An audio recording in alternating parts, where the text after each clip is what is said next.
Hello, welcome to the program Aso Morning. My name is Topsy Gimba, your host. I'm sitting in for my colleague. Of course, you know, Aso Morning is a program that comes to you early in the morning at about this time, where it is loaded with various segments. But today I consider this edition to be a special one, where we shall take a whole time really discussing an important issue that is quite very necessary in this country. You all know that Nigerians are really celebrating the former head of state of Nigeria, military head of state, in the person of General Yakubu Gowon, who ruled this country for 9 solid years. Incidentally, he's celebrating his 90th birthday. Can you imagine how coincidentally this matter is? He never stays away from 9, as a matter of fact. 9 years in governance, and then 90 years in his life as a human being.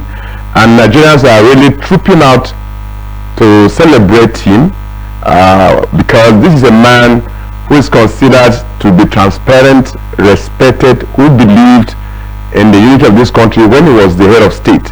And he still believes in the unity of Nigeria, highly transparent.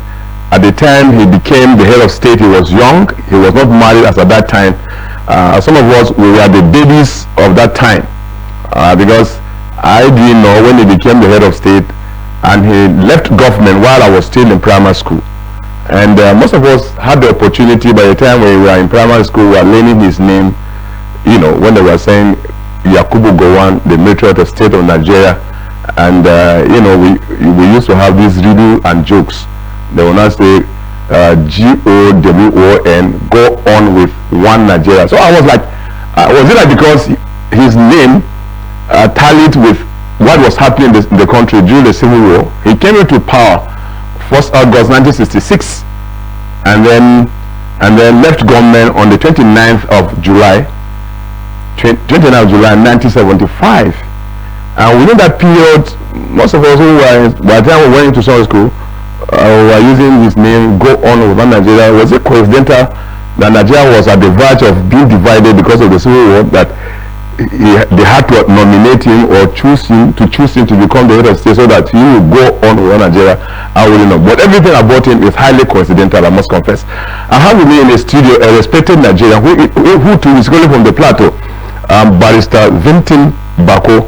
He is the Executive Secretary and CEO, NYSC, that's the National Youth Service Corps Foundation. It's a pleasure having you on the program with you, Barrister Vintin Bako. Thank you very much, Topsy, for hosting me this morning, and it's my pleasure. Viewers, good morning and happy celebration to a statesman. Indeed. You are from the plateau. Very well. Can I see equally to as coincidental for you to be here today this morning to talk about the man you share the same geographical location with? Interestingly, from Kanke local government.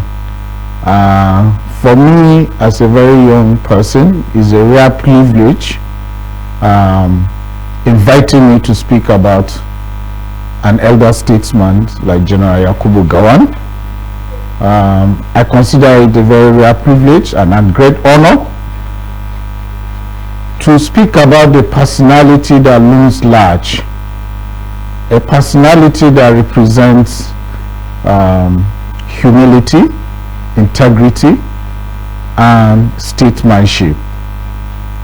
Indeed, speaking about General Yakubu Gowon at 90 is like trying to describe a huge and tall Iroko tree in the midst of a thick forest.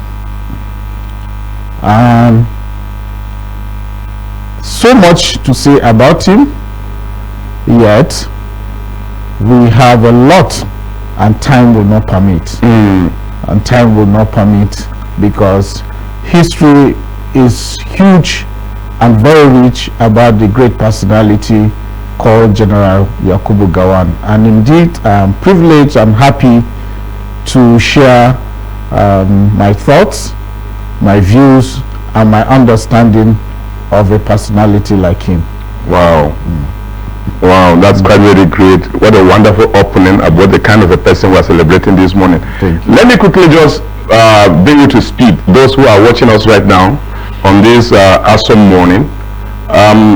Tomorrow precisely, that will be 19th of this month, that great leader, that respected Nigerian, that elder statesman, General Yakubu Gowon, who was the military of the state of this country from 1966 to 1975, former First Lady, with exactly 90 years. And so his friends, particularly the immediate family, his wife Victoria, I'm meant to understand that she's the one that put up this program to celebrate her husband, who is 90 years, live and direct. Today the program starts with a lecture, and that lecture will be held at the ECOWAS. And ECOWAS happens to be one of the initiatives of General Yakubu Gowon when he was the military of state. And I'm not surprised that they are taking the celebration to start with June 18th. That's day, maybe at about this time, maybe the organizers are putting themselves together to see it happening. When that occurs today at ECOWAS, at Banquet Hall tomorrow, being the 19th, the celebration will now hold inside Villa. The president decided to honor this highly respected Nigerian by letting him to celebrate his 90th birthday inside Villa in the banquet hall. And then on Sunday at the Economical Center, a kind of service will be conducted in his honor. So these are the things we'll be expecting. I'm told that indeed Professor Jerry Ghana, he is the chairman of this Central Planning Committee, to be assisted with the secretary, Professor Suleiman Bogo, and we have Dr. Mike Omeri, we have Honorable Timothy Gulu, we have so many of them, including the former Minister of Information in the person of Labara Maku. These are the calibers of Nigerians who decided to put this event together, beginning with what we are seeing today. So it is important for us to establish this, so those who are really watching us will know what this occasion stands for, and of course to really celebrate with the family of General Yakubu Gowon. I had the opportunity of meeting with him. I must tell the barrister, I saw him. He's still looking very healthy. By my assessment, he's likely to live longer than necessary to avoid. Maybe still have more like 10 to 20 years to live. Yes, because he's actually very healthy. He's only wearing glasses to read at the age of 90. And so that shows that the man is truly blessed as a human being that occupies this space with us. Honestly, Tapsi, speaking about General Gowon and Enigma, is looking back at his humble background, you will know that General Gowon is a child that is well endowed from birth. From his humble background of a missionary family, you could see his exploits even at Barewa College, to Sandhurst as a military officer, to his exploits as head of state, and the grace upon which God has endowed in him to enjoy good health. Very interesting experience recently at the 50th Golden Jubilee of the NYSC scheme, which he founded. It was to the amazement of everybody that was at that program to watch live the father of NYSC, General Gowon. We read his speech without glasses. He walked even without a stick, and even the first corpers, former national chairman of PDP, General Ahmadu Ali, who were his very strong and loyalist boys, let me use that word, in quote, was walking with stick. And this is the father of the nation, the father of the NYC, because General Ahmadu Ali happens to be the first DG of NYC. Wow. Using glasses with a stick. Now the father of the initiative, walking without a stick, reading without glasses. And for us, the younger one, we keep praying. Even me this morning when I woke up, I said, God, the opportunity to speak about you, let me tap into his grace of good health. Let me tap into his grace of longevity. Let me tap into his grace of integrity and the diversity at heart to accommodate all shades of opinion. So indeed, General Gawan represents a lot that God has endowed in him, and we're proud of him as a person. Yes, when Dr. Mike Omeri alongside Honorable Timothy Ogulu mentioned your name to be with me in the studio, just like the way you are, when they told me that you are the executive secretary and CEO NYC Foundation, I was like, what a coincidence still. I've been so blessed to be operating within coincidence matters. As a matter of fact, what do you mean when you are saying NYC Foundation? Is it because you are from the plateau and the fund, or the NYC, so to speak, is an initiative of General Yakubu Gowon, or how do you find yourself there? Well, thank you, Tapsi. It's good to give a background and the context as regards the persona of General Yakubu Gowon and his relationship with the NYC generally. As you are aware, the NYC scheme was established in 1973 through the vision and initiative of General Yakubu Gowon as then the head of state and commander-in-chief. So the concept and the principles driving the establishment of the NYC scheme is basically about national service. And under the concept of the national service, there is a tripod. And the tripod is the military wing, which talk about the national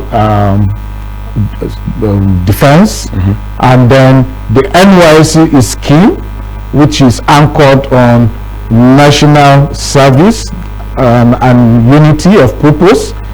And where we come in on the other leg of the tripod is the voluntary service, which is about community service and providing support to the scheme.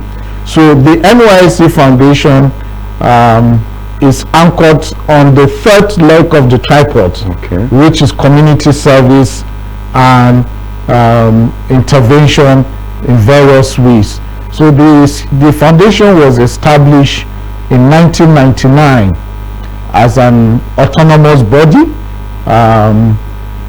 initiated by these ex-core members who had served the scheme and felt there was a need to organize a platform where you can galvanize and mobilize support and opportunities for the serving core members.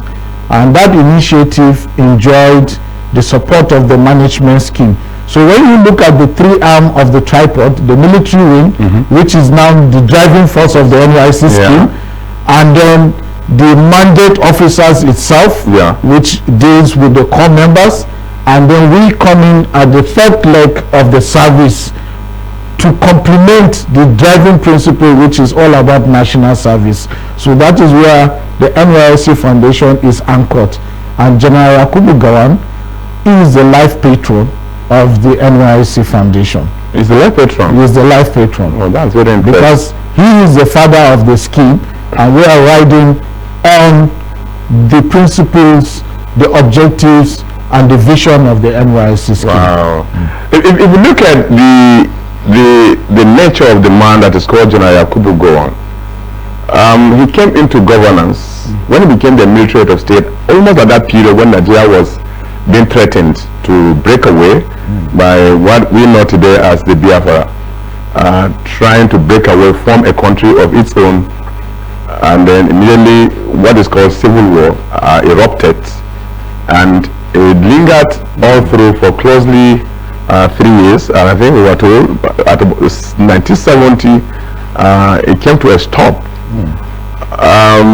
For a man who managed this crisis that almost threatened the peace of this country, the unity of this country, what do you think made him to remain resolute in making Nigeria to be one, that really allowing it? Like today we hear more about people who never saw the country when it was when it became an independent state, like the way it is, are today just mere politicians born of late, really struggling to separate or to move away from what today we know as Nigeria. Yakubu Gowon became the head of state at that period when secession was almost becoming a thing. But again, we saw him, fighting and make sure that Nigeria remained united and still remains united as it is. What kind of a man is this man that never, took the different dimension to escalate further, making it worse? Looking at the way it is today with some other individuals that we see them really on political ground, they want Nigeria to be separated. Topsy, this is a very important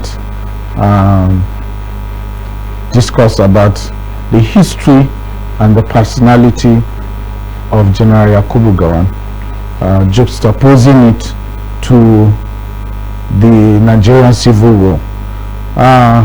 Indeed, that was one of the most darkest moments of our history. It was one of the most challenging moments for General Yakubu Gowon as head of state, and also as a very young officer at the age of 31, being confronted with that huge challenge. But you see, some leaders are born, some are made. Yeah. In General Gowon, God had prepared him as a leader, to be a leader, and God endowed him with the wisdom and the courage to face that dark side of our history. We are proud of him that he was able to navigate through those turbulent moments. He was able to manage the situation. He was able to bring Nigeria back as a one indivisible entity. And like his name represents, and you will ask, what is in the name? There is virtue, there is value, and there is prophecy in the name. Gowon, which today, like you rightly said in your opening remarks, means go on with one Nigeria. So his parents couldn't have just given him that name, Gowon. It was prophetic.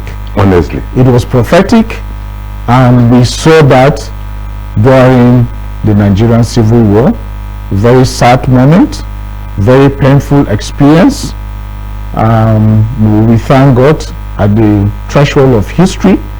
God made it possible for him to navigate through those difficult moments. He was able to bring back Nigeria to a united front. Yes, like you said, some of the experiences we're having today on the political scene might not be pleasant. We have not in full swing.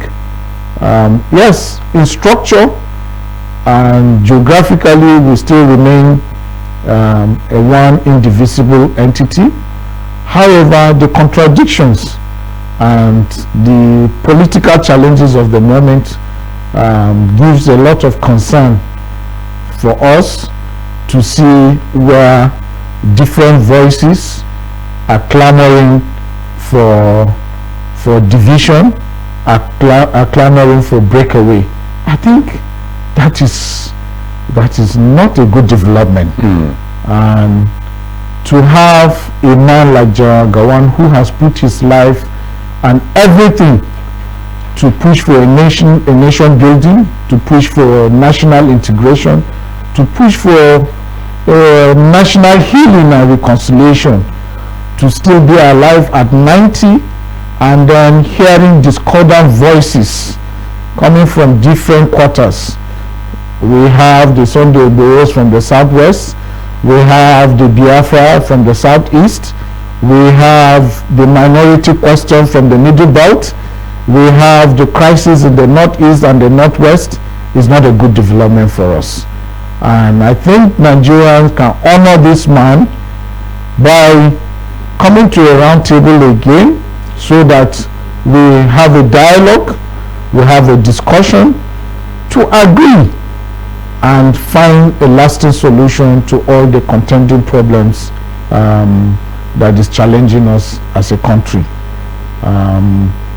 Gowon has done so much to instill that principles of national unity and reconciliation.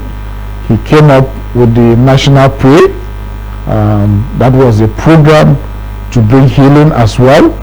He has represented in various fora in terms of preaching for healing, for reconciliation, and forgiveness. And I think we can honor him at 90 if we can imbibe all those principles and the values that he represents as a statesman. Wow. One wonders a caliber of a Nigerian, that rare jam, that highly respected citizen of this country and even to the world. Why all along when he ruled and left office in 1975, he went into oblivion? Nobody was hearing about it, even for the fact that he's a national figure. Whether you like it or not, his name will occur in the newspaper, or probably you listen to discussion talking about him on the radio or watching the discussions on the television, just like the way we are. Why was it like people didn't know about it, or probably because we weren't living at the age of communication as it were, like the way it is today, that he went into oblivion not until now? What do you think would have been the reason for that kind of a human being who had a very well focused intention for the unity and development of this country, never came out to talk about himself or some other persons talking about him, not until he is 90 today? Topsy, your question represents the humility of a personnel like General Gowon. I think his absence for a while on the national stage was to develop and have a self-introspection on so many areas. And you know, generally, when you're too available on the scene, you lose Respect. and the value. And you know, he is not a personality that he's flippant with words. He speaks rarely, and he comes on stage to comment on very critical national issues. Let me give you an example of very recent development. As the only living legend and the founder of ECOWAS, he is the only living member of the founding members of the ECOWAS Commission. When ECOWAS was challenged with the breakaway of Mali, Burkina Faso, and the other countries, of course, General Gowon added his voice. He spoke about unity. He spoke about the need to bring back all the breakaway countries of the ECOWAS Commission. And that is the kind of personality that comes on stage rarely to speak on very germane issues. Was it because he partook in the formation of ECOWAS? People like Amadou Ahidjo, led Ahidjo of Cameroon, and very many of them indeed, who put their heads together to ensure that kind of commission should be in existence. Now that you rightly mentioned, happens to be the only living legend out of these heads of state in various countries. And when, like you rightly mentioned, some Sahel states were breaking away, military took over at a point, that he had to come in to talk about it. Was it because he partook in the creation of what today we know as ECOWAS? It's not only about the fact that he was part of the formation of the ECOWAS Commission, but as a leader, General Gowon is not just a statesman to Nigeria. Like Professor Ali Mazrui describes him, he is the Abraham Lincoln of Africa, and therefore he wouldn't want to see his pet project, which is NYC and ECOWAS, as well as the NYC indeed, disintegrate into pieces. And therefore it was incumbent on him as a leader, as a statesman in Africa and the ECOWAS Commission, to add his voice of reasoning to why the ECOWAS should be united. And interestingly, leadership has been entrusted on the current president, who is the chair of the ECOWAS Commission, ECOWAS, President Bola Ahmed Tinubu. and you can see the coincidence of history. And of course, it was important that he added his voice to the call for unity and reconciliation, because the principles driving the ECOWAS treaty are still very much relevant. And General Gawan couldn't have been silent about that. And interestingly as well, let me add to it, is the NYSC Pro scheme, which he founded in 1973. Most recently, if you follow political development, was equally challenged. They were called by some members of the National Assembly to scrap NYSC scheme.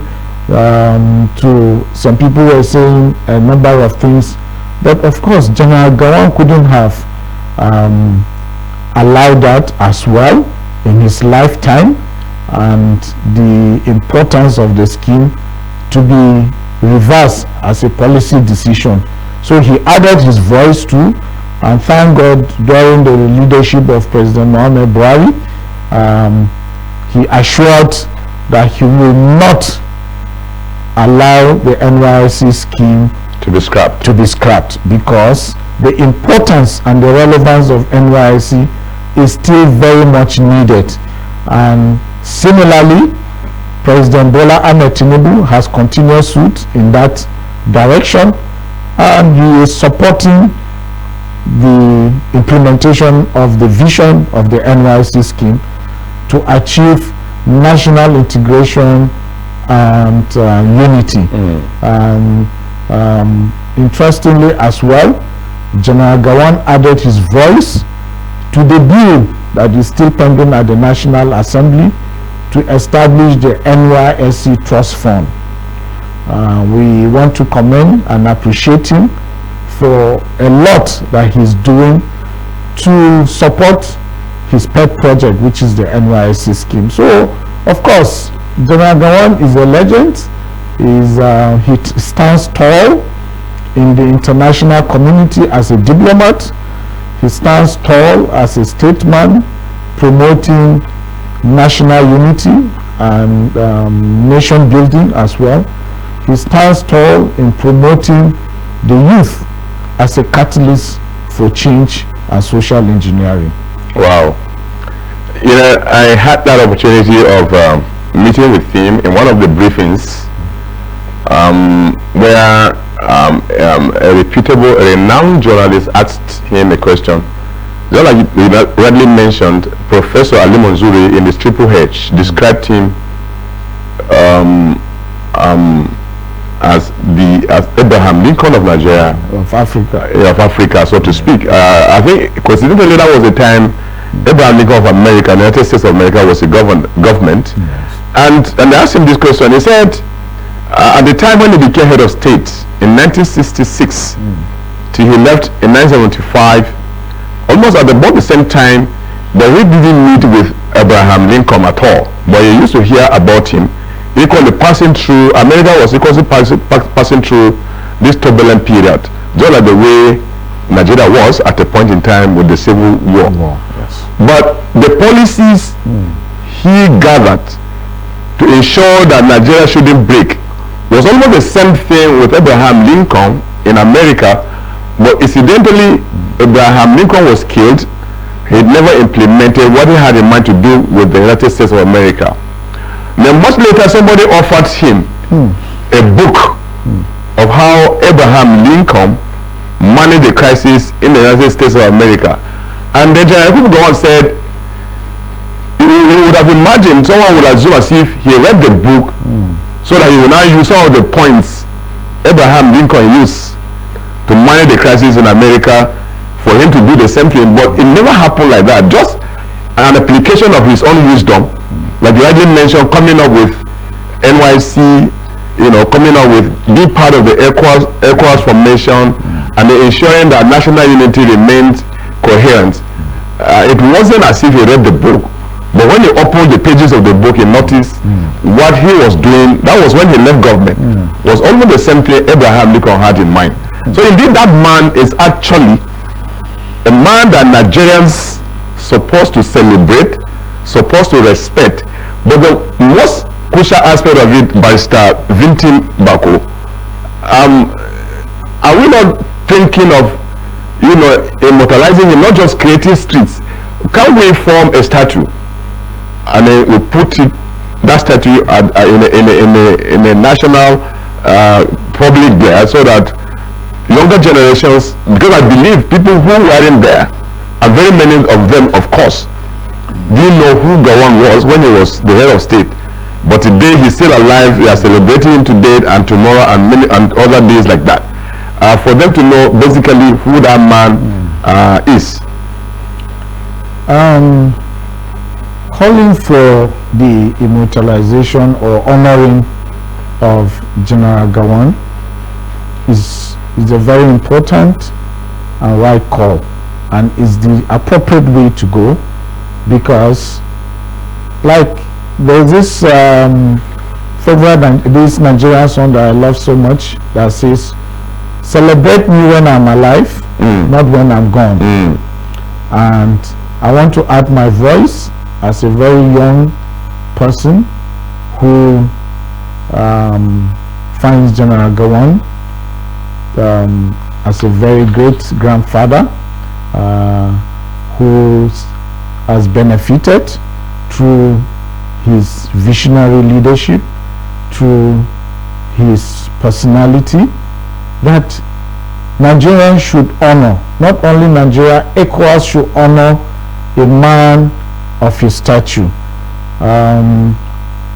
Thank God, President Bola Ahmed Tinubu is a listening president, and I'm sure with the honor he has done to host General Gowon at the banquet hall tomorrow, in Saturday, he will look into this call.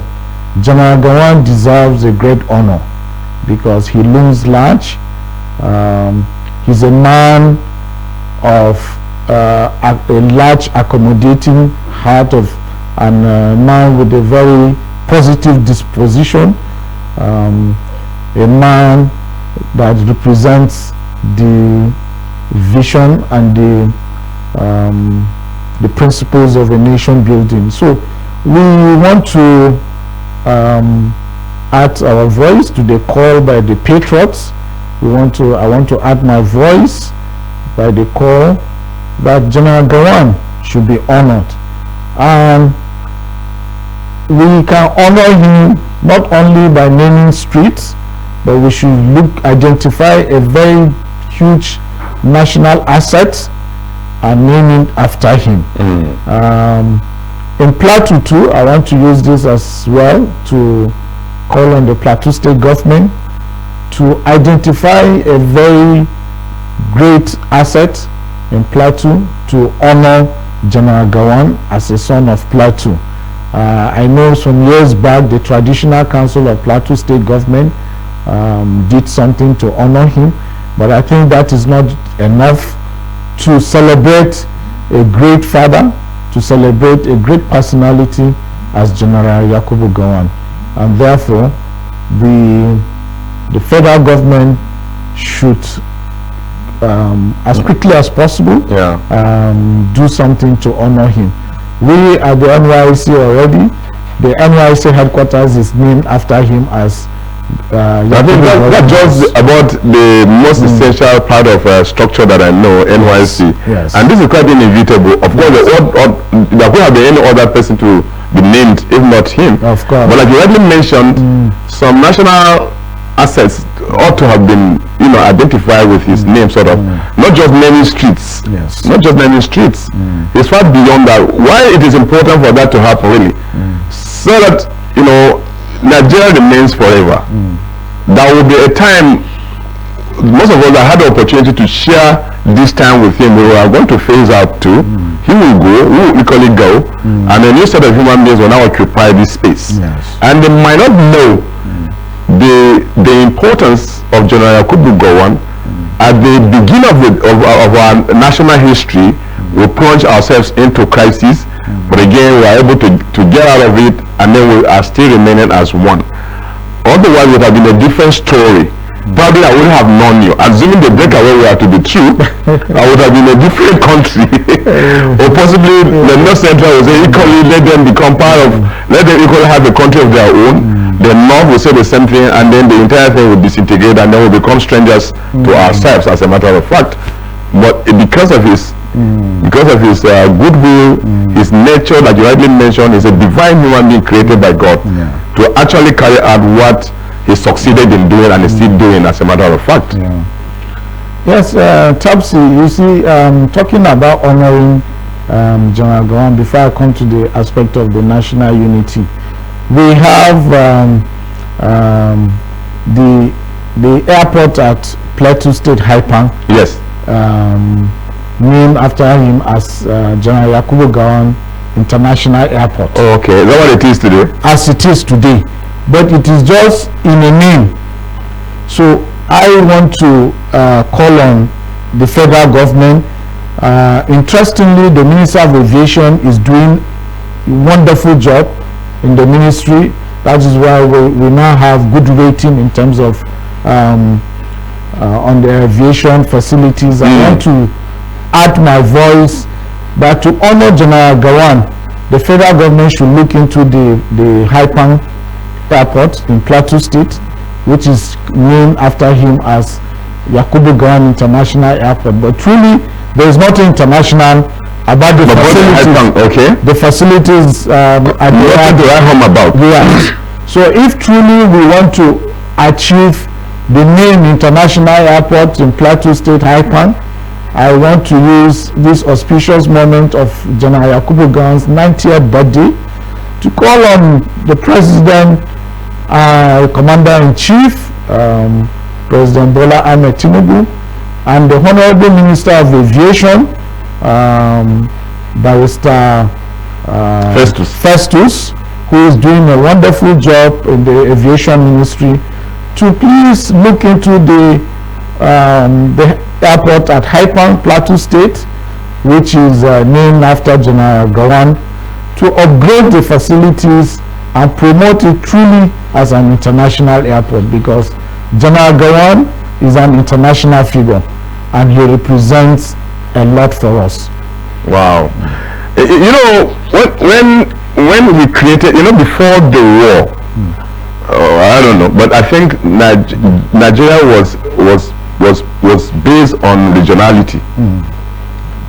Am I not correct? Yes. We have the 4 regions. The 4 regions. Yes.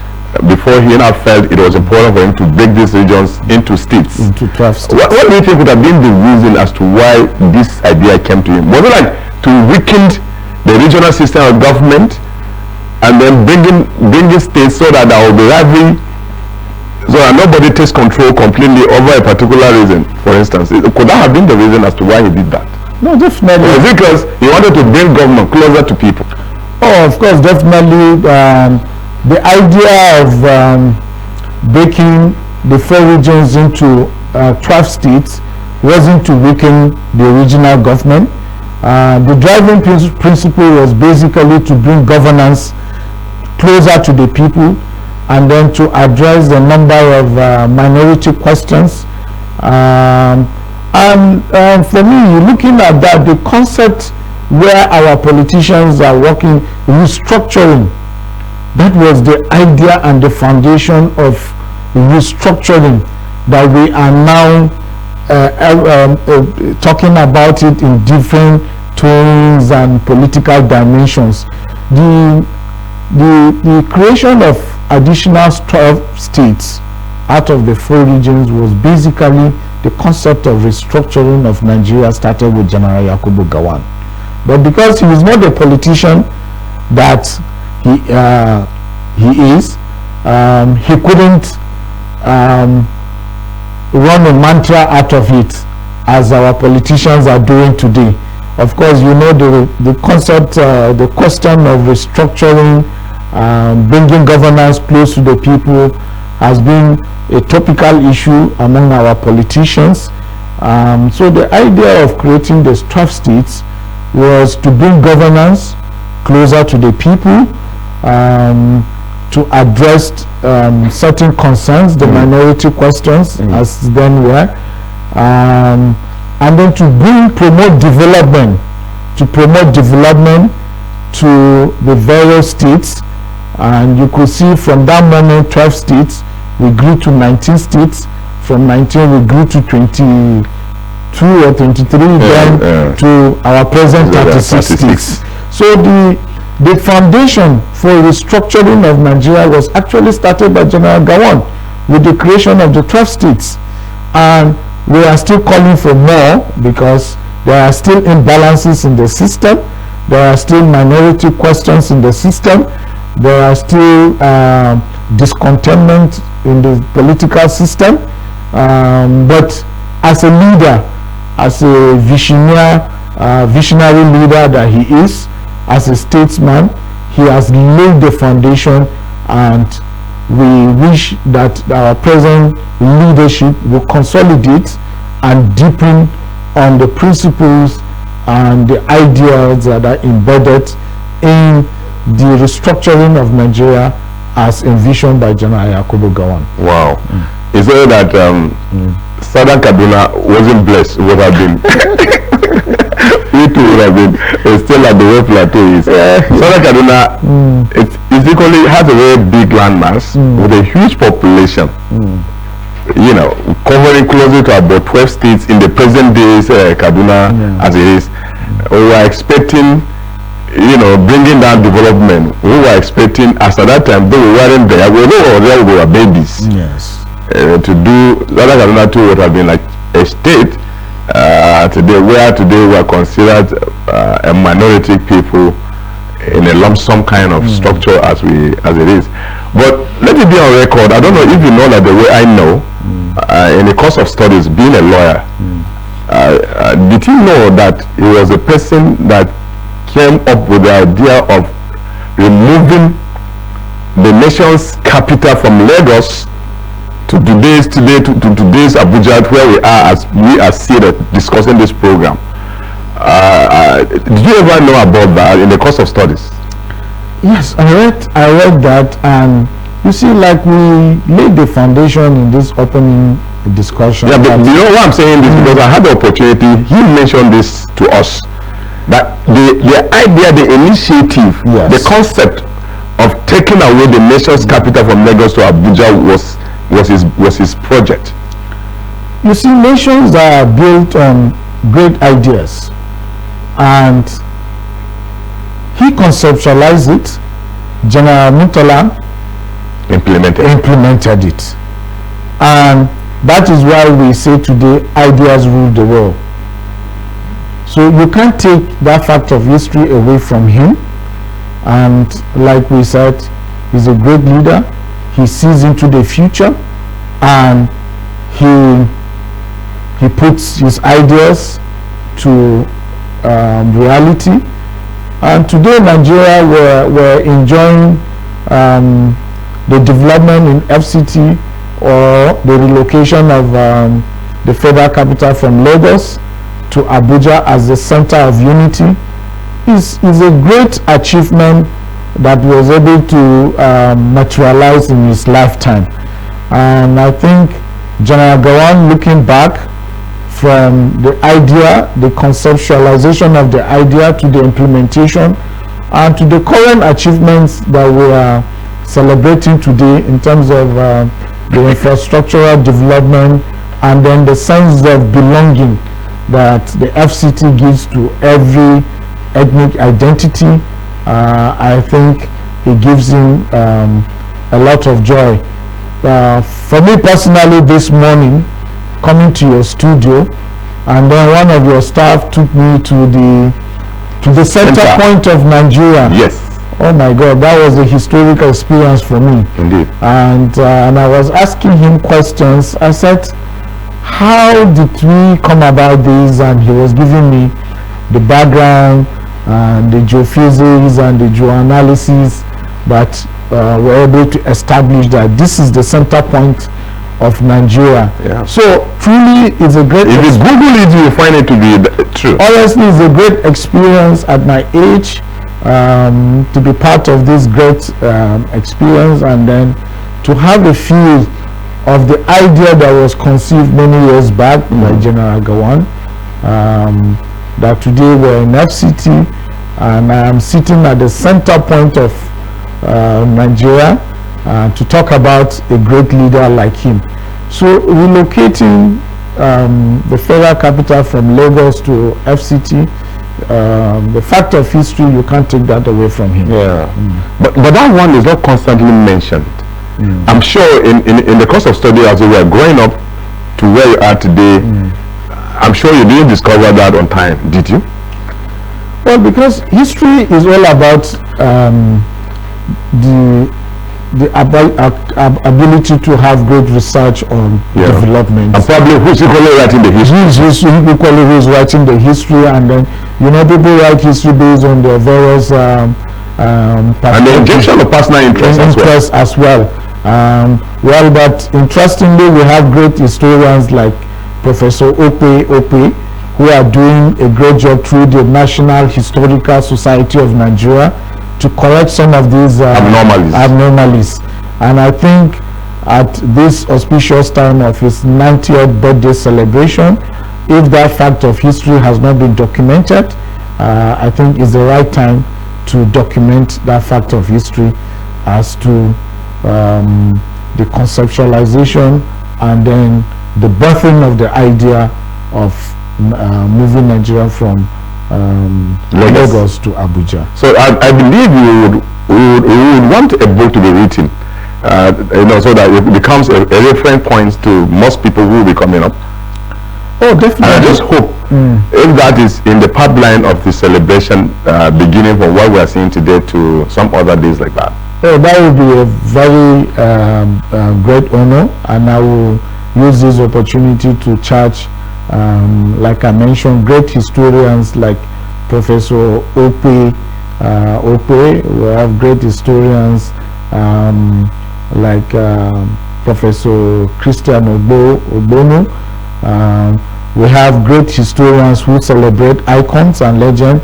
I know Ambassador Godness Igali writes a lot about great statesmen, and he's very deep in research and history, and I think this will be another challenge for these great minds and others too, to look into this historical fact and come up with a documentary or a well-documented historical fact about the rise and the antecedents and the development of the person of General Yakubu Gowon. If you are asked to list out the benefits of this initiative, moving the nation's capital from Lagos to Abuja, to you as a person, I'm seeking your opinion. Have you really benefited, or I say benefited, for the fact that the nation's capital is here in Abuja?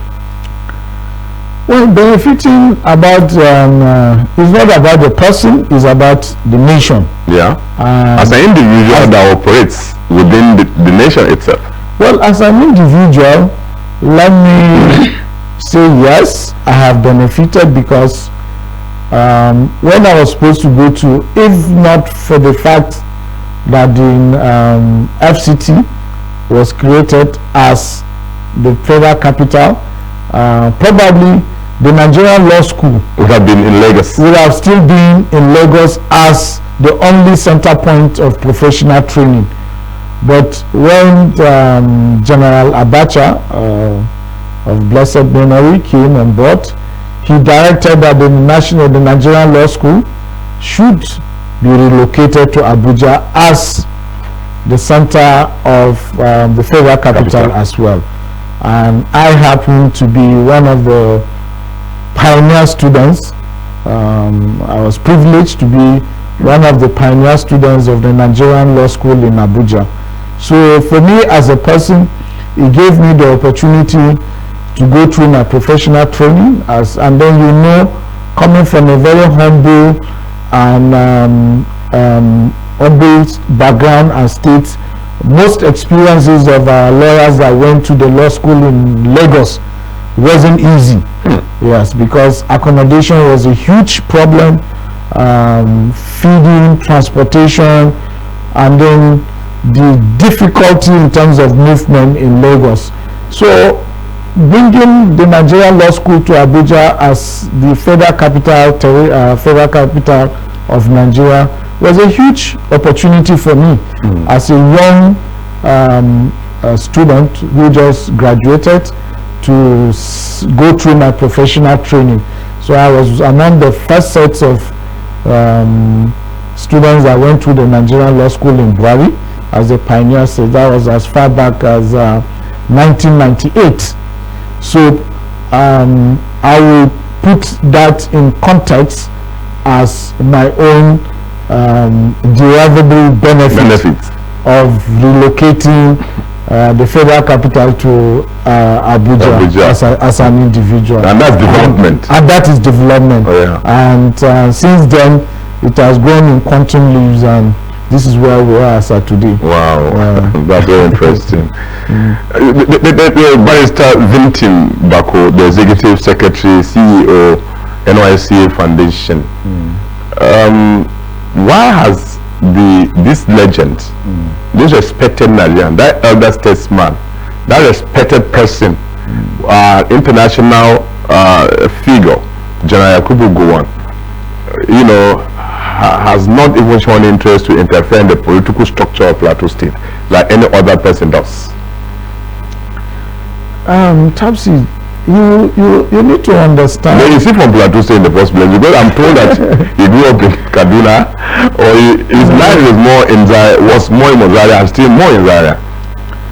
You see, like we said, General Gowon is a huge personality that represents a father figure to all.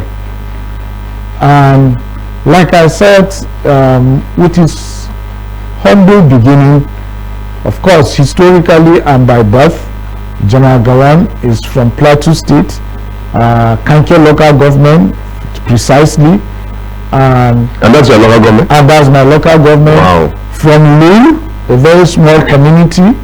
And interestingly, is the family house is still there? Yes. And interestingly, I went to a secondary school that comes from his mother's community in Kanke local government, and that is in Tuan Kabul. It's a missionary school. It was very nostalgic. One day, General Gowon visited the community. I was still in secondary school, and he came to our area to visit us, and he was cheering us up as young lads. He spoke to us how he used to come around this particular environment at my secondary school. The community where his mother comes from? Yes, it was where his mothers come from.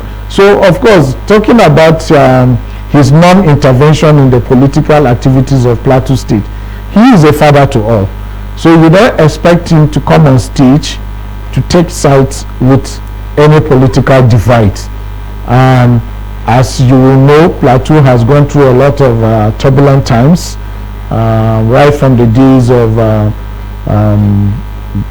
all our past leaders.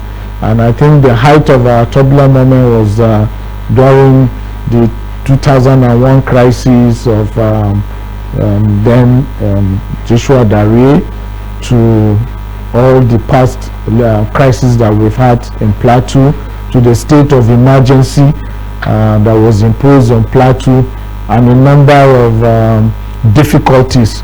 So, but General Gowon, to my knowledge, has provided wise counseling, good guidance, and good intervention as appropriate when such moments came beckon on him. So politically, he does not take sides with any particular political divide, because he is a father to all, and like I said, he is built to accommodate all shades of diversities, and that is the personality that he is made of. So, and he speaks not only concerning Plateau, he speaks concerning Nigeria, he speaks concerning Africa, he speaks concerning ECOWAS. So he is a father figure to all, and we still enjoy that wise counsel. We still he enjoys that respect, because he does not get himself enmesh in political issues, and then from time to time, he speaks a lot concerning Christian development and other religious tolerance. Yeah. So that is the personality that he's made of. And then you mentioned something about is it Kaduna? You grew up in Zaria. Most people. Yes. Yeah. Of course, General Gowon. You can't take his life, his development as an infant to adulthood to a statesman is all associated to his Wusasa home and community. Of course, as you are aware, his parents moved from Lul, Kanke, as missionaries to Wusasa, where they settled and they did their missionary work, and therefore that General Gowon has found as a home. And I think he speaks and convey a very strong message to us as Nigerians, that where you find peace, where you find comfort, where you find accommodation, that should be your home. And then once you find those find as a home, you are to add value to that community. Yeah. You are to add to the development of that community, and that will help to reduce all the contradictions and the frictions we have about ethnicity, indigeneity, and so on and so forth. So General Gowon represents that to us, and that's why I said, if you study the personality of General Gowon, there's so much to learn from, there's so much to tap from, and there's so much that the younger generation can mentor to build a nation. So Wusasa is the home, is the place that he has found love, he has found peace, he has found accommodation, and that is his identity, and you cannot take that away. And if you look, because of that, a great number of Plateau indigenes have found Wusasa Zaria as their second home. Wow. Yes. Can you imagine? You know, when we are just about going to Sunday school, we are learning. I think J.D. Gomwok, Yes. the late J.D. Gomwok, was the governor of Benue Plateau State. Yes. I think it was under his time. Yes. Yes. If you look at the need of Plateau State as it is today, just particularly, the infrastructural development J.D. Gomwok brought to Plateau State, while Yakubu Gowon then was the military of the state, can clearly show to you that indeed there was no interference, and maybe thinking that J.D. Gomwok is taking the shine, despite the fact that he was serving under him, and him being the military of the state ought to have asked him to slow down, but he didn't do that. I believe J.D. Gomwok is still a home name to most families in Plateau State. Am I not making sense? Very well, Tapsi. You see, the name J.D. Gomwok is a name on marble in Plateau State, because the development and the infrastructural development, the movement for the identity as a plateau cannot be complete without the mention of the name late J.D. Gomwok. You see, these were leaders that were more concerned with development rather than the politics of who takes the shine. So General Gowon was providing leadership at the top, and it cascaded to the region, to the states. And so the lives of J.D. Gomwok was not only in Plateau. If you look into the history, the governors at that point were doing exceptionally well in their states, because a leader was already providing a direction in terms of development. That is why Lagos, as a capital city today, the legacy projects or the huge infrastructural development today that you find in Lagos as then the capital of Nigeria is credited to General Gowon. So General Gowon couldn't have been providing that kind of leadership at the top, and then J.D. Gomo, who is his younger brother,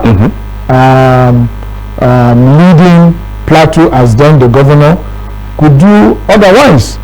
So we're proud of the name led J.D. Gomo, and you will see that successive governors have tried to build on it after J.D. Gomo. You will credit the development of Plateau to the great emancipator, late Chief Solomon Lam, who took the development from where J.D. Gomo stopped to the present Nasarawa state. If you go to Nasarawa state today, most of the primary healthcare centers, the schools, the dams, and infrastructure were developed by late Solomon Lar. It is the same principle that was driving the leadership concept as at then, and it continued to when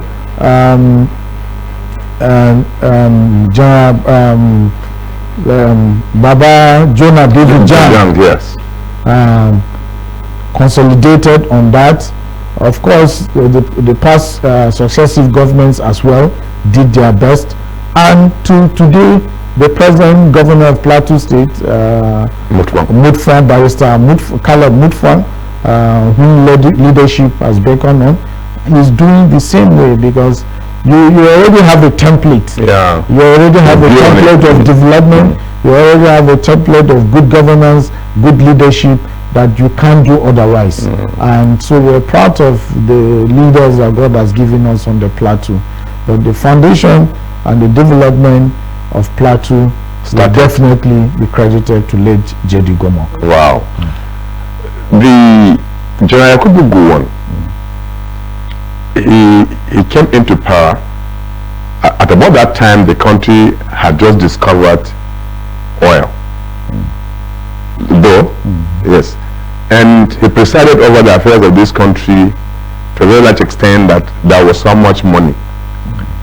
But we are told that he served, left government without having a house of his own. I'm made to understand that indeed the same situation in his village, and possibly in Musasa and Zaria, and possibly here in Abuja, most of what he has in terms of accommodation or housing were mere contribution from friends who felt for a national figure like him needed to be supported. Was it because his parents were missionaries and they had the training of seeing this life not to be anything but a transient world we are, and therefore to have an idea of accumulating wealth might not be in his mind? But to what extent has that particular viewpoint or policy has affected his personality, that God has made him to stay till 90, that he's either begging to survive, just in quote, can we say it's correct to do what he did? Tapsi, you see, that's very deep. But when you have contentment in you and your value systems are not anchored on primitive accumulation of wealth, there's nothing that you cannot achieve with the little that you have in your hands.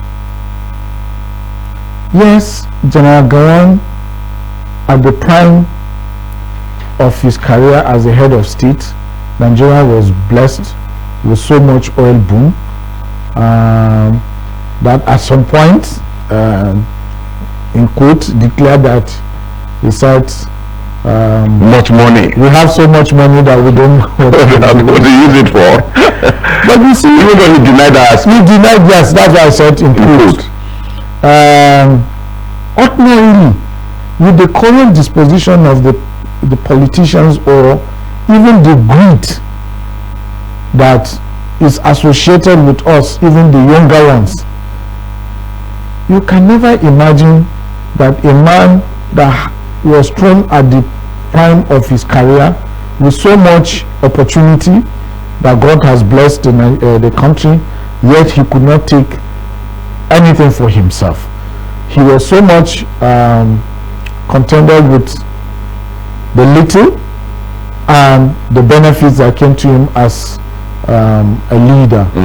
And I think that is a great lesson for us today. The longevity he enjoys today, the good health he enjoys today, is because God has given him the grace, and because he has not taken the primitive accumulation of wealth as anything. Honestly, because you accumulate and then you don't have the good health to even eat. You accumulate, you don't even have the good health to sleep in the mansion you have built for yourself. You accumulate and you cannot even walk freely. But General Gawan enjoys that grace because the little God entrusted in him, he has been faithful with it. He has been faithful with it, and that is why, like I said earlier on, at some point, some years back in Plateau State, the traditional council came up with an idea to provide an accommodation for him in Plateau. At the center here, I wouldn't know much, but I know as a former head of state, of course, he has his privileges and entitlements that is sustaining him, and he's comfortable with that. And there's grace of God upon him. So it's a big lesson to the present leaders, and particularly even us, the younger ones, to emulate the personality and the virtue of contentment, to emulate the virtue of humility, to emulate the virtue of sacrifice for others. And that reminds me, as head of state, when during our boom, oil boom, he visited Trinidad and Tobago, the Caribbean islands. And on a state visit, he found out that the civil service or the workers were on strike because they've not been paid salaries for over how many months. And being a compassionate leader that he is, he couldn't stand that families were going to bed without food, that children couldn't go to school because parents were unable to pay their school fees, that a whole nation is being grounded by its workforce because the government couldn't pay the staff salaries. Because so General Gawan, moved by that compassion in him, took the bold step as Nigerian head of state and gave a donation of $20 million on behalf of the federal government of Nigeria. As at that time, to the government of Trinidad and Tobago. And that was the money that was able to clear all the outstanding salary arrears of the entire workforce of that country. So you can see the humanity in him, the compassion in him, and then the national figure and the international figure in him, that Nigeria was able to come through for countries that were challenged at that moment. Nigeria was able to come through for the Caribbean, and that similarly you could see where Nigeria too was able to come through for South Africa in their days of apartheid, and coming through successive leadership. Nigeria was able to come through for Liberia through the platform of ECOMOG when they were challenged in their war. Nigeria has been standing tall to its international responsibilities to other nations. So narrowing to the personality of General Gawan, you will see that he is a man that is driven by compassion. He is a man that is driven by service to humanity. He is a man that is driven by the virtue of contentment. He is the man that is driven by the teaching and the value addition that his parents had inculcated in him, coming from his childhood stage as a child of a missionary family. So in context, we have a lot to learn, we have a lot to celebrate, and I wish our present politicians, I wish even the younger generation which I belong to will know that it is not in the quantum of the wealth that you have accumulated that will speak for you, but it is the value system that you hold dearly, and the integrity and the character that you represent that will speak for you in your years and days to come. Wow. In a small community in Kanki local government on the plateau, did he build roads to his community? If he didn't, has any government thought of constructing? You are from the same local government with him, aren't you? Yes. Fine. Paint the picture for us.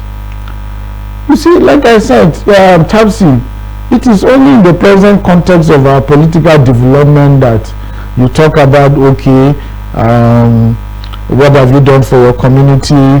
What have I been able to attract development, roads, infrastructure? It's because there is no sense of national belonging. So everybody is trying to pull from the chunk of the national cake to take to his community.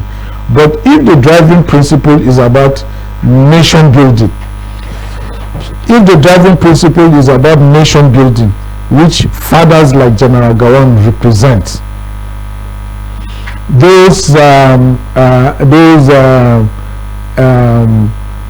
those issues will not come into interplay.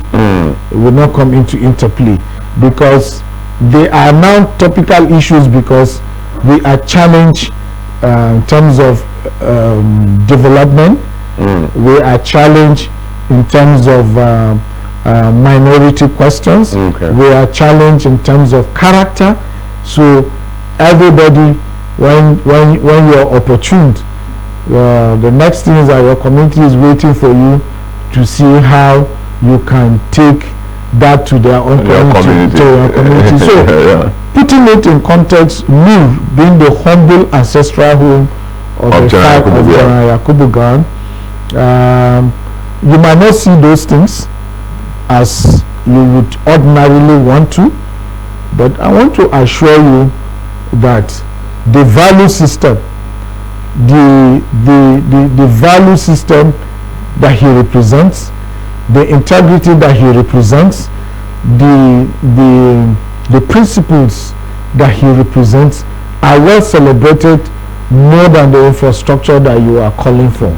So and I think that should be the guiding principle, because you find out where today, if I'm appointed, for example, as a Minister of Aviation, and because I want to prove to my people, I'm now going to start an airport in my village. How does that address the needs of my community? How does it help the primary healthcare needs of my people? How does that create opportunity for parents to send their children to school?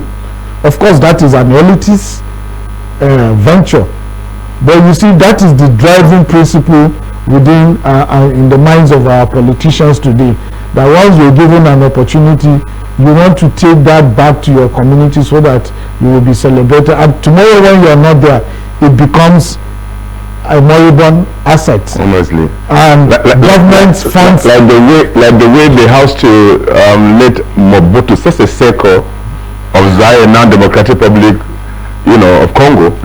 If you see the acres of land he built, he acquired for himself, a large house, we live about 2 kilometers. Eventually, he died. That particular place now has been taken over by rodents, trees and grasses. You know, that kind of a thing. But let me ask you this question, Barrister Vincent. Are you people behaving from the immediate community, that's Lu and Kanke, are you behaving like him? To what extent do you see the virtues of General Yakubu Gowon to be those things that some of you are supposed to emulate and hand them over rather to the younger generation? Do you behave like him so exceptionally from the Plateau State? Topsy, okay, let me comment on in the first place, do you know his children? How many children? No. Okay, you have not seen one? I have not. I only had the rare privilege of meeting Baba on few different occasions. And then the issue of Mobutu, massive wealth. You see, that is what the books of Solomon in Ecclesiastes describe as vanity upon vanity. Vanity is vanity. Vanity, because at the end of the day, he could not even go home with anything. Nothing. Completely. Nothing. So, and I think that is a huge lesson for everyone. Whatever that you think you've amassed today, and you cannot serve the purpose of humanity with it, at the end of the day, what will you go with? Nothing.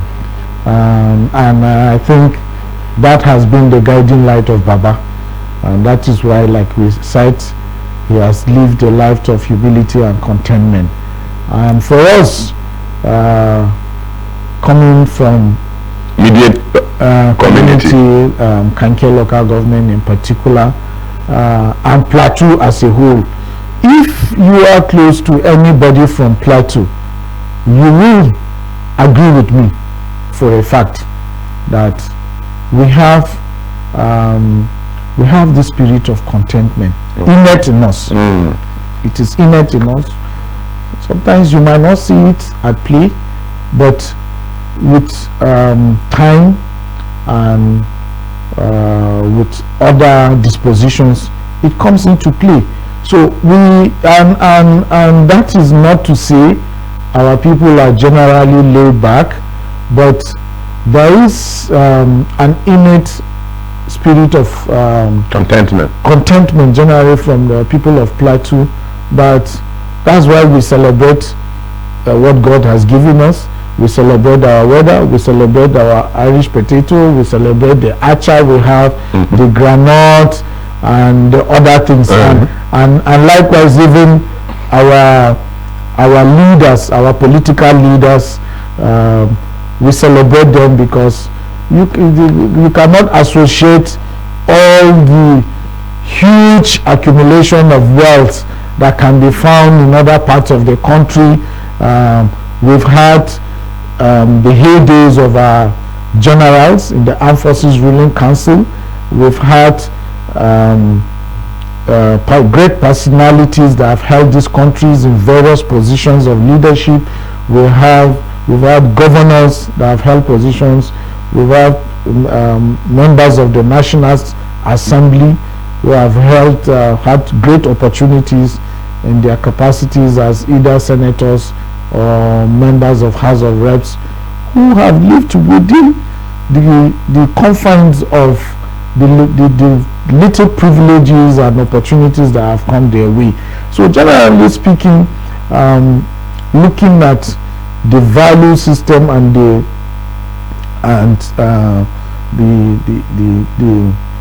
stature of the person of General Gowon in terms of his humble disposition to material things is an innate character in us as Plateau generally, and that by nature you will find it in our spirit of accommodating our neighbors, in our spirit of accommodating the diversities of Nigeria on the Plateau, in our spirit of accommodating one another. And I think that we are following his footsteps. I can confidently say that a lot of us are following his footsteps and we are proud of him. Wow. And we pray that will be deepened as much as character building.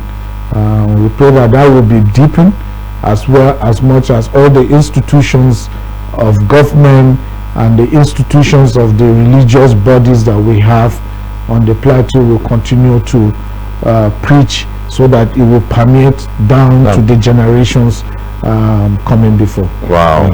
And after him. I was just imagining Yakubu Gowon coming from the plateau as military head of state. I think he was on his way to Kampala, that's Uganda, for OAU meeting, Organization of Africa Unity. When change of government came, he was toppled. And incidentally, one of the coup planners happens to be from Plateau State, that's Joe Garba. Joe Garba, knowledgeable person indeed, a refined military officer. Why would he choose to do what he did, to be part of the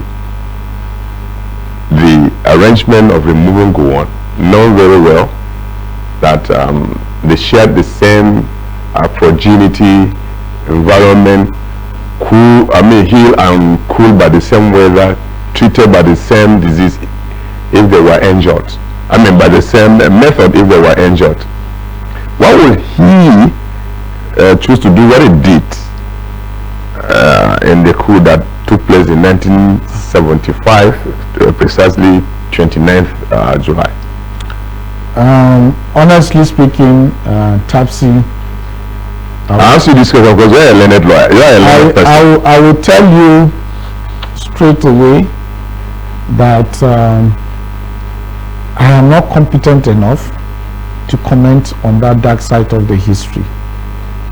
But what I will tell you for a fact, that before late General Joseph Garba of blessed memory died, I think there was a closure on that matter. Okay. There was a closure on that matter, and Plateau has found healing, and Plateau has moved on. Okay. On that dark side of the history. So, and let me repeat, I will not be competent enough to comment on that side of the history. Okay. But what I will tell you for a fact is that before Joe Garba died, Plateau has found healing and reconciliation on that matter. Okay. And we have moved on. And General Gowon too, as a father figure, and a man who promotes peace, unity and reconciliation, has equally moved on. Okay. Yes. Do you think that he didn't know that there was going to be a coup?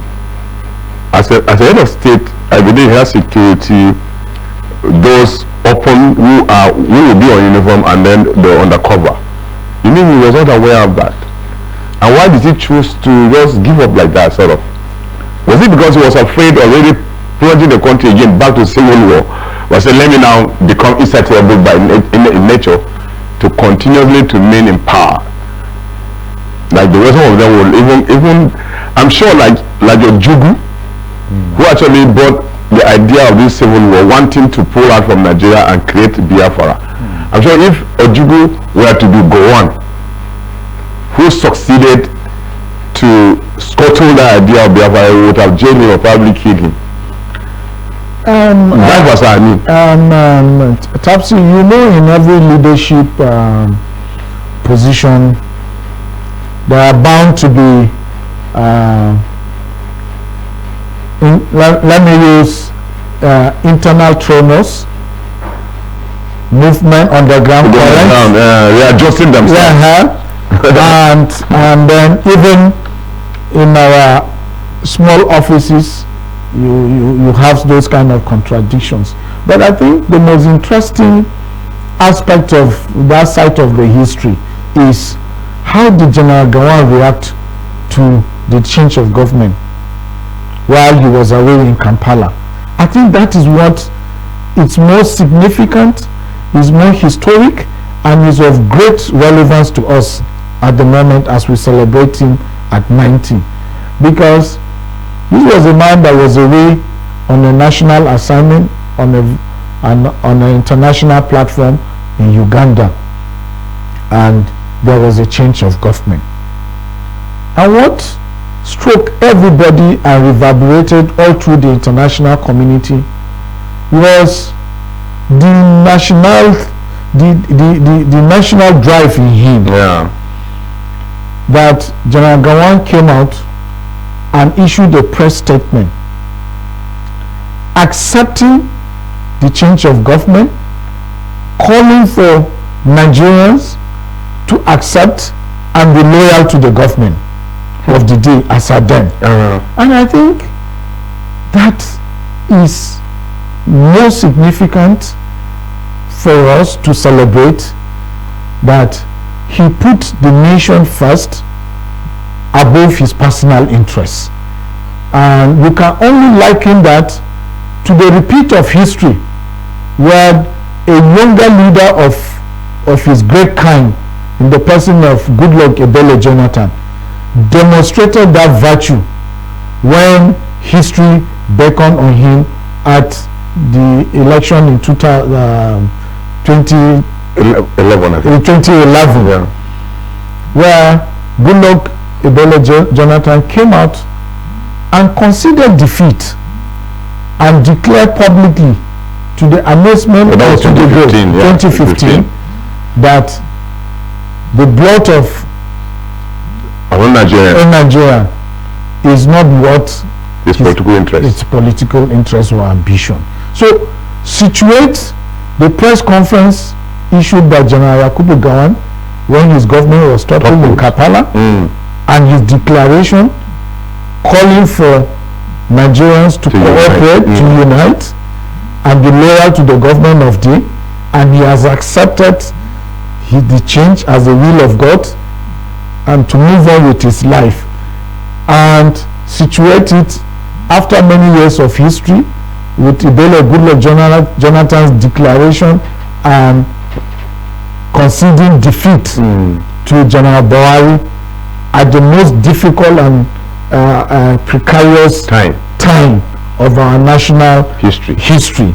So you can see a number of things that God has allowed him to represent.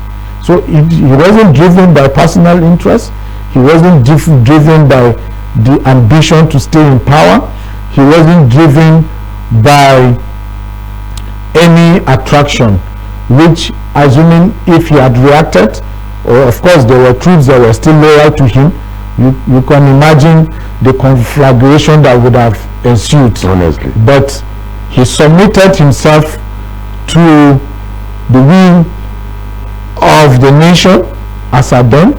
He submitted himself to the authority of government as at then. He submitted himself to national cohesion and national integration. So for me, that is the great lesson that our politicians in government must learn to concede to defeat and reduce the number of frictions, tensions that we're experiencing in elections as of today. Of course, that was a military era, but today we're under a democratic system. So, but the same value system can be adopted and applied to governance in terms of conceding to defeat. And Goodluck Jonathan has represented that to us when he conceded defeat. I wish those value systems will be deepened and will be consolidated for nation building. Okay. Well, of course, Barrister Vinti Bako, the Executive Secretary, CEO, NYC Foundation. Honestly, you have really made my day, I must confess. Looking at you as a young man, you have a deep sense of history and the goings of this country, particularly in respect to the man we are celebrating today, General Yakubu Gowon. I wouldn't have gotten any other person more than you again in this discussion we've been holding for hours, really. I really thank you so much for the wealth of knowledge you have on national issues, including the person we are celebrating. today starts with a lecture. Are you going to be there? Well, first of all, thank you, like I said, Tapsi, for the privilege and the opportunity to be a guest on your platform to speak about a great man, person of General Gawan. It's a rare privilege and a great honor to me and the NYSC Foundation as a body. Of course, I'm going to be part of the lecture this evening at 4 p.m. Yeah. And you know, the guest speaker is no any other person than the great Professor Adeshina Akinwumi, the president of African Development Bank. Under the leadership of His Eminence. His Eminence, the Sultan of Sokoto. So my board members as well and my management will all be part of all the activities that are lined up. Where's your office? Our office is located at Shippers Plaza. Okay. We say Zone 5. Zone 5. That's our office. We have a floor there. Okay. Where we operate as NYSC Foundation. Okay. And initially, we used to be at IGI building. And let me give you a little bit of the relationship between NYSC Foundation and IGI. You know, General Gawan was some years back the chairman of IGI, and his vice chairman, Chief Oluwide, then OON, is of blessed memory, was our board chairman. Chief Oluwide, he was then the vice chairman of IGI, and he was the board chairman of NYSC Foundation for over 10 years. Great personality, great man, great Nigerian. May his soul rest in peace. Amen. He was our chairman for over 10 years, and we enjoyed his services. We enjoyed his drive, and we leveraged on that because of his relationship with General Gawan as then his chairman of IGI Insurance Company. Okay. Yeah. Okay. Yeah. Now, since the lecture starts by 4 o'clock at ECOWAS, how did you come to know the former DG of NOR in the person of Dr. Mike or Mary and people like Honorable Timothy Golu? These are individuals that have been managing the media aspect to ensure this event should hold at the way it's going to be held today by 4 o'clock. How did you? Tapsi, talking about personalities of Mike Omeri. Mike Omeri is a huge brand in the media space. Yeah. As former DG of NOAA, you know, he has made his impact in nation building, and of course I'm honored and privileged to be identified and to share, to know him as a person and to be part of this project that he is driving it with his friend and colleague, person of Honorable Timothy Golu, who is equally a huge brand in the media and journalism. Coincidentally, Honorable Timothy Golu has been a very good friend and a brother. Okay. We went to the same secondary school. Wow. We were roommates. With Timothy Gulu? Yes. From Kanke? From Kanke, we were roommates. We were friends. Wow.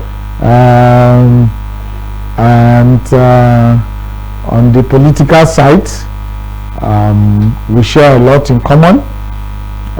So I think it's it's a coincidence of history. Of some sort, yes, and then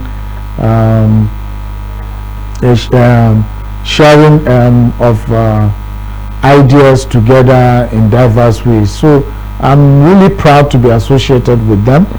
I'm proud to be part of the project they are driving, and if you know their history and their disposition, you don't give them an assignment and you find them wanting. Honestly. And I think Mike Omeri distinguished himself as the DG of NOAA, and everybody then in every nook and cranny you could hear and know about the activities of NOAA.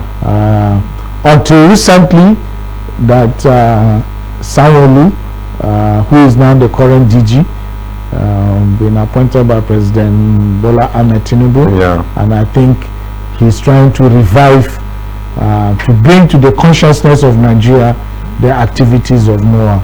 So I think it's a welcome development, and I'm proud to be associated with this great personality. Wow. You're aware that Professor Jerry Ghana is the chairman of the planning committee, being supported by the secretary, the Professor Suleiman Bogoro, and alongside the former Minister of Information, Labara Maku. These are good guys, you know, trying to ensure that this event should come and pass successfully. If you ask what will you say about them going forward? And again, one cardinal point I want to make here is all along that General Yakubu Gowon lived to where he is today. We never had the opportunity of celebrating him that the way it is. Only when he is at 90. You know, any additional year or days that will be added to him is just like a borrowed time. If he continues to live, will he be doing this kind of celebration? Because at 90 he's just living by the grace of God, not necessarily required to be here again. So it is expected that at any day he makes will be like a day for everybody to celebrate with him, really. You see, it's God that blesses us with longevity. It's God that blesses us with good health. And it is our prayer and desire that General Yakubu Gowon will continue to enjoy the blessings of good health, will continue to enjoy the blessings of longevity, so that the nations will continue to tap from his wealth of experiences. It's a strong voice for national building. Recently, the Americans celebrated Jimmy Carter, who clocked 100 years. And interestingly, he was able to cast a vote, which is a huge voice in the American system. Honestly.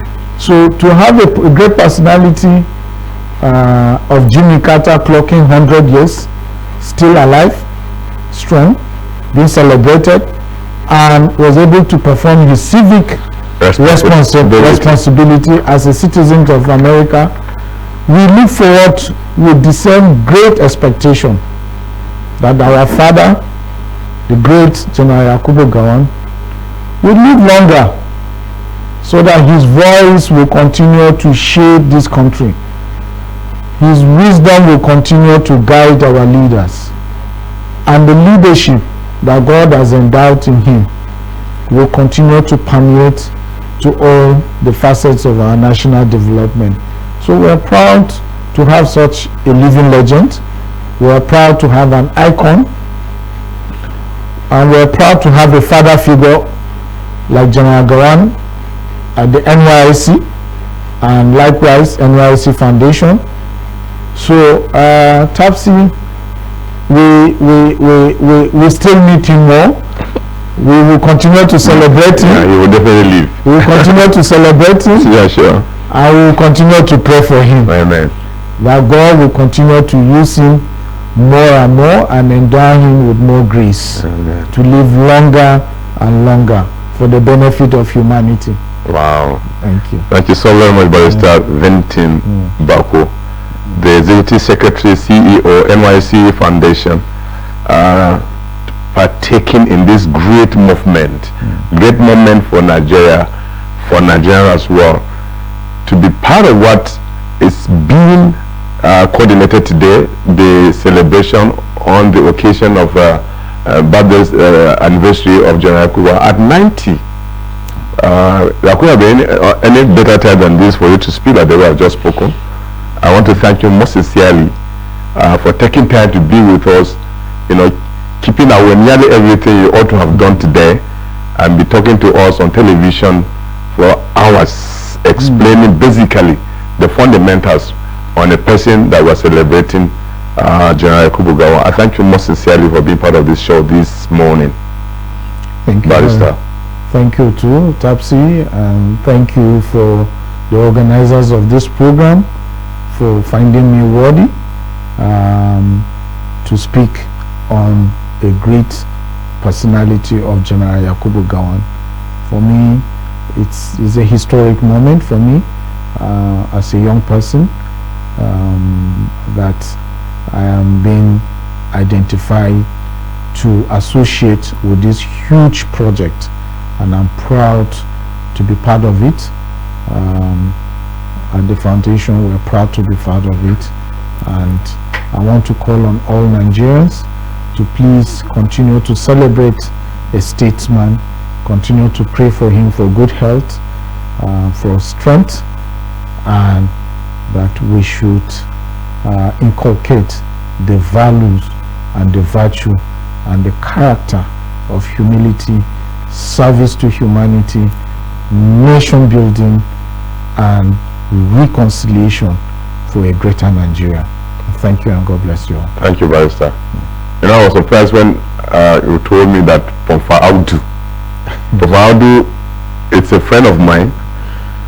He told me that it's a friend of yours as well. It's my cousin. Your cousin? From Audu, we started this media work together here in Aso Radio far back in 1999. Well, he has this tint of being a politician. He left. But we meet often than not. He's a very good friend of mine. Yes. We celebrate ourselves most times till we leave this world. I must appreciate you for being part of this show, sir. Thank you very much. And I'm proud of the great work you guys are doing here on Aso Radio and TV. Thank you so much. A great experience climbing up the Paduma Hills for me. Very scary. Now you have become a friend of the hill, aren't you?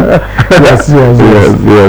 It's a great experience. Yeah, sure. A great experience. Yeah, sure. And we're proud of our brother doing a great job with you guys. Thank you so much, sir. Thank you very much. Thank you. Well, that's about the size of this program. Aso Morning.